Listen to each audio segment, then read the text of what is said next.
NDA सांसदों की बैठक जारी है। पीएम मोदी की अध्यक्षता में बैठक हो रही है और बैठक में टीएमसी के बागी सांसद भी शामिल हैं। तो एक बड़ी बैठक के तौर पर इसे देखा जा रहा है। तो एनडीए सांसदों की बैठक और इससे जुड़ी हुई बड़ी सूचना कि पीएम मोदी खुद इस बैठक की अध्यक्षता कर रहे हैं। एनडीए की मंगल मिलन बैठक शुरू है और खास क्या है, खास इस बैठक में यह है कि टीएमसी के बागी जो नेता थे वो भी इसमें शामिल हैं, इस बैठक में शामिल हैं और प्रधानमंत्री का संबोधन होगा और सांसदों को संबोधित करेंगे। और ऐसे में प्रधानमंत्री खासकर उन तमाम विकास के विषयों को लेकर बड़े ही गंभीर हैं और ऐसे में उन सारी तस्वीरों को एक एक कर हम स्क्रीन पर ला रहे हैं। टीएमसी के बागी भी इस बैठक में शामिल हैं। तो जिन्होंने ममता बनर्जी का साथ छोड़ दिया, पश्चिम बंगाल में भारी हार के बाद टीएमसी बिखर गई और इसके बाद उन सभी नेताओं को आप देख पाएंगे कि जो मंगल मिलन बैठक है वो शुरू हो चुकी है। और सलोनी इस वक्त हमारे साथ हमारी सहयोगी जुड़ चुकी हैं। सलोनी, मंगल मिलन और ऐसे में जितने भी बागी लीडर्स थे टीएमसी से जुड़े हुए, वो अब बीजेपी के खेमे में बैठे हुए, प्रधानमंत्री का संबोधन। प्रधानमंत्री का जब संबोधन होगा तो ये हम मान सकते हैं कि बहुत सारे पहलुओं को समेटे हुए होगा। सबसे पहला फोकस तो देखिए एंटी पेपर लीक बिल को लेकर होगा, क्योंकि बहुत मुश्किल से इस पर चर्चा को लेकर विपक्ष तैयार हुआ है। यहां तक कि स्पीकर को इसमें मध्यस्थता करनी पड़ी है, सभापति को कहीं ना कहीं बात करनी पड़ी, तब जाकर विपक्ष राजी हुआ है। और अब जब 6 घंटे की चर्चा होगी तो जिस मुद्दे को लेकर पिछले पूरे हफ्ते हमने देखा कि सदन की कार्रवाई बार बार बाधित हुई, वो अहम मुद्दा आज चर्चा का विषय बनने वाला है और 6 घंटे का समय इसके लिए तय किया गया। कल ही बिल टेबल कर दिया गया था। तो प्रधानमंत्री के संबोधन में एक तो आपको इसको लेकर बड़ी बातें सुनने को मिलेंगी, क्योंकि प्रधानमंत्री पहले ही गंभीरता दिखा चुके हैं इसको लेकर। युवाओं को संबोधित करते हुए उन्होंने अलग अलग 3 वीडियोस बनाए थे और पोस्ट किए थे। इसके अलावा उनका ट्वीट भी आया था। तो ये एक मुद्दा बहुत अहम रहने वाला है जिसको लेकर प्रधानमंत्री के संबोधन में आपको बड़ी बातें सुनने को मिल सकती है। इसके अलावा जो एनडीए कुनबे में नए चेहरे शामिल हुए, जो सांसद टीएमसी से आए हैं, वो भी आज इस मंगल मिलन बैठक में मौजूद हैं। उनको भी जोड़ने के लिए एनडीए से बातचीत होगी और इसके अलावा फ्लोर मैनेजमेंट कैसे करना है, क्योंकि सिर्फ एंटी पेपर लीक बिल नहीं है। चलिए, इस पर तो विपक्ष बात करना चाहता है या सियासत करता आ रहा है, तो उनकी मजबूरी हो जाएगी इसको समय देना। हालांकि अभी कुछ पता नहीं है। कल भी जब बिल टेबल किया गया तो पैलेट गन का उन्होंने मुद्दा उठाया और पूरे दिन कार्रवाई बाधित होती रही। तो 11 बजे का इंतजार करना होगा। अब से 1 घंटे बाद स्थिति बिल्कुल सलोनी, यहाँ पर चंद्रप्रकाश जी सीनियर जर्नलिस्ट हमारे साथ मौजूद हैं। चंद्रप्रकाश जी से भी जरा बात करते हैं। चंद्रप्रकाश जी, सुप्रभात। और जो मंगल मिलन बैठक चल रही है, इस बैठक का लब्बो-लुआब क्या हो सकता है? सलोनी इस पर प्रकाश डाल रही थी, लेकिन जरूरी है कि एक जर्नलिस्ट के नजरिए से इसके व्यापक कैनवस को हम देख पाएं। तो सुबह जो दर्शक इस वक्त हमारे साथ जुड़े हैं वो जानना चाहते हैं आपसे कि इस बैठक में क्या खास होना है, किन चीजों पर बात होनी है, किन चुनौतियों पर बातचीत होनी है। देखिए, मंगल मिलन नाम तो बिल्कुल जैसे किसी बड़े शुभ कार्य जैसा नाम रखा है, ऐसी ब्रांडिंग है। लेकिन इसमें जो सबसे महत्वपूर्ण बात है वो ये है कि 2024 के बाद बनी सरकार को ये कहा गया कि भाई इनके पास बहुमत नहीं है, ये तो बैसाखी पर चल रही सरकार है। तो अब बैसाखी पर अगर चल रही सरकार है तो आप इनके कुनबे को देखें, आप इनके पूरे एनडीए का जो पूरा एक गठबंधन के रूप में देखें कि आज ये करीब करीब इनकी संख्या 300 तो पार कर चुकी है बड़े आराम से, मतलब जिसमें किसी तरह का कोई इफ बट नहीं है। और वो संख्या लगातार 2/3 जो करीब करीब 360 या 350 हम कहते हैं, उसकी तरफ बढ़ती हुई दिखाई दे रही है। तो कुल मिलाकर जो एक दिशा थी कि भाई 2/3 बहुमत चाहिए सरकार को अपने कुछ महत्वपूर्ण बिलों को पास कराने के लिए, कुछ अपने महत्वपूर्ण अभियानों को पूरा करने के लिए, तो वो दिशा जो है, संसद आप नहीं करने दे रहे हो, संसद आप बैठने नहीं दे रहे हो, हंगामा कर रहे हैं।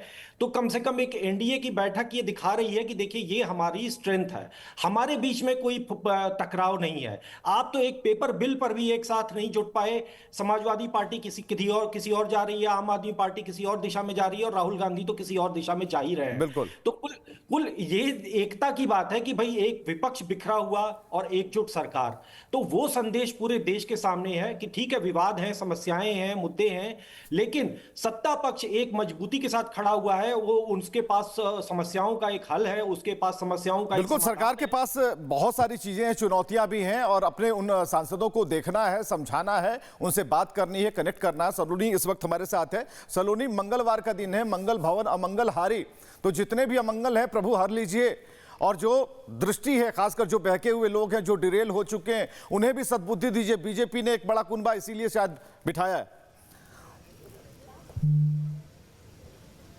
देखिए विवेक, आप कह तो रहे हैं मंगल भवन अमंगलहारी, लेकिन समझ नहीं आता। मंगल बैठक पिछले हफ्ते भी हुई थी, तब भी हमने देखा कि कार्रवाइयां स्थगित होती रहीं, बार बार कार्रवाई रिज्यूम होती अलग अलग मुद्दों पर। कल भी आपने देखा जब सोमवार को ये बिल टेबल किया गया, पेपर लीक बिल, जिसको लेकर चर्चा की मांग थी, जिसको लेकर कहा जा रहा था कि धर्मेंद्र प्रधान का इस्तीफा चाहिए, चर्चा भी हो रही थी, धर्मेंद्र प्रधान का इस्तीफा भी हो गया था, लेकिन उसमें मुद्दा क्या बनाया गया कि पैलेट गन का इस्तेमाल हुआ है। तो ऐसा लग रहा है कि विपक्ष अलग अलग बहाने जरूर तलाश रहा है, लेकिन क्योंकि हम उम्मीद आज इसलिए कर सकते हैं क्योंकि स्पीकर ने इसमें खुद मध्यस्थता की है, तो उनकी गरिमा का सम्मान करते हुए ये माना जाए कि 1 बजे जब चर्चा शुरू होगी तो उम्मीद यही करें कि 6 घंटे कम से कम एक अच्छी चर्चा हो, क्योंकि ये छात्रों के भविष्य के लिए बहुत जरूरी है। और यही वजह है कि मंगल मिलन बैठक में जब अभी तमाम एनडीए सांसद मौजूद हैं, तो प्रधानमंत्री जब संबोधित करेंगे तो चर्चा कहीं ना कहीं पॉइंट ऑफ एक तरह से इंटरेस्ट इसी का होगा कि कैसे इसको बहुत स्मूथली निकालें और युवाओं के लिए एक अच्छा निष्कर्ष निकले। क्योंकि जब चर्चा होती है तो कई बातें निकलती हैं, कई खामियां जो विपक्ष को लगती है कि ऐड करनी चाहिए, वो तमाम पहलू है और इसमें बहुत कंस्ट्रक्टिव एक कहीं ना कहीं निष्कर्ष निकल सकता है। तो उस लिहाज से ये बैठक बहुत अहम हो जाती है। बिल्कुल, चंद्रप्रकाश जी हमारे साथ मौजूद हैं। चंद्रप्रकाश जी, लगातार आप हमारे साथ हैं। अमंगल की बात हमने की, मंगल के दिन अमंगल नहीं होना चाहिए और अमंगल को हर लेने की हर कोशिश जो है सरकार कर रही है कि, लेकिन आज जो बहस जिस पर फोकस सलोनी कर रही है कि यहां पर बहस के लिए सब तैयार हैं, तैयार तो हैं, लेकिन इसकी गारंटी नहीं है कि सरकार की तरफ से कुछ ऐसे बिल सामने आएंगे या ऐसी बात सामने आएगी उस पर हंगामा नहीं होगा। यह गारंटी विपक्ष भी नहीं दे सकता। नहीं, विपक्ष तो देखिए, विपक्ष को तो बहानों की आवश्यकता है। अगर कुछ नहीं होगा तो कुछ भी वो बना देंगे। अभी जो पैलेट गन या फिर पुलिस की कार्रवाई और उस सब पे बात कर रहे हैं, तो भाई जब पुलिस की, आप ऐसा कैसे हो सकते हैं कि आप एक तरफ ये वादा चाहते हैं कि जो दंगाई थे, जो पूरे उसमें हिंसा की जंतर मंतर पर सुरक्षा बलों पर जो हमला हुआ, उन पर कोई कार्रवाई ना हो। दूसरी बात है कि क्या पुलिस बलों पर जो उस वक्त लॉ एंड ऑर्डर को मेंटेन करने के लिए कार्रवाई की गई, जो उचित समझा उन्होंने किया, क्या उनको कोई कानून ऐसा प्रावधान है क्या कि आप उनको उनके ऊपर कोई कानूनी कार्रवाई कर सकते हैं? नहीं कर सकते हैं, क्योंकि उनको कानून के तहत एक प्रोटेक्शन होता है, लॉ एंड ऑर्डर को संभालने के लिए जो उचित समझते हैं सुरक्षा बल करते हैं। तो इस तरीके के अनावश्यक मुद्दों को उठाकर आप असली मुद्दे को भटकाना चाहते हैं और नजर आपकी कहीं और है, निगाहें आपकी कहीं है, निशाना कहीं है। आप चाहते हैं कि एफसीआरए का बिल, जिसके कारण एक बहुत बड़ा जो एनजीओ गैंग है, बिल्कुल सर, इस पर व्यापक तरीके से बात करेंगे। आप सलोनी हमारे साथ बने रहिए, लेकिन एक रिपोर्ट हम दर्शकों को दिखाने जा रहे हैं कि देश के करोड़ों युवाओं के भविष्य के साथ खिलवाड़ करने वाले नकल माफियाओं की अब खैर नहीं है। संसद में आज एंटी पेपर लीक बिल पर महाबहस होगी। वहीं परीक्षा में पारदर्शिता कैसे हो, शुचिता सुनिश्चित कैसे हो। मोदी सरकार ने एक बार फिर अपनी मंशा स्पष्ट कर दी है, दोषियों को किसी भी कीमत पर बख्शा नहीं जाएगा। पेपर लीक को लीक प्रूफ बनाने के लिए सरकार ने कई बड़े कदम उठाए। रिपोर्ट देखिए।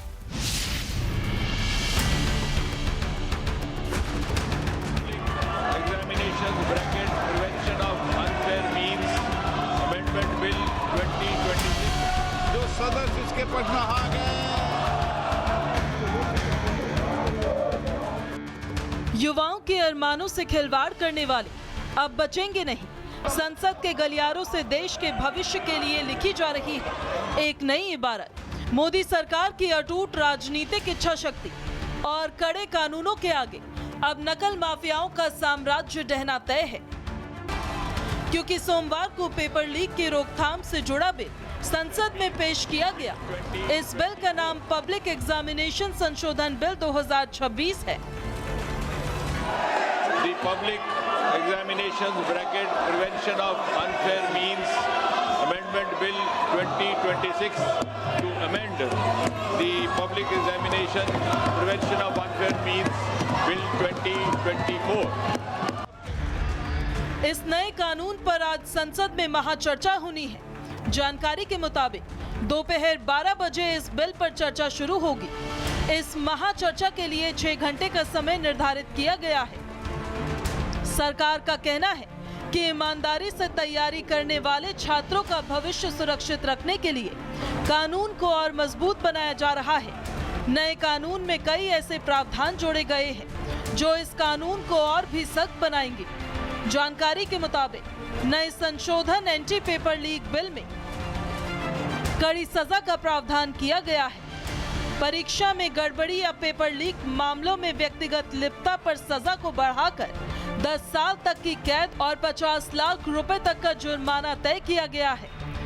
यदि कोई संगठित सिंडिकेट या संस्था इसमें शामिल पाई जाती है तो जुर्माने की राशि को बढ़ाकर 10 करोड़ रुपए तक कर दिया गया है। मामलों के जल्द से जल्द निपटारे के लिए विशेष फास्ट ट्रैक अदालतों के गठन का प्रस्ताव है, जहां रोजाना सुनवाई होगी और चार्जशीट दाखिल होने के 3 महीने के भीतर ही ट्रायल पूरा किया जाएगा।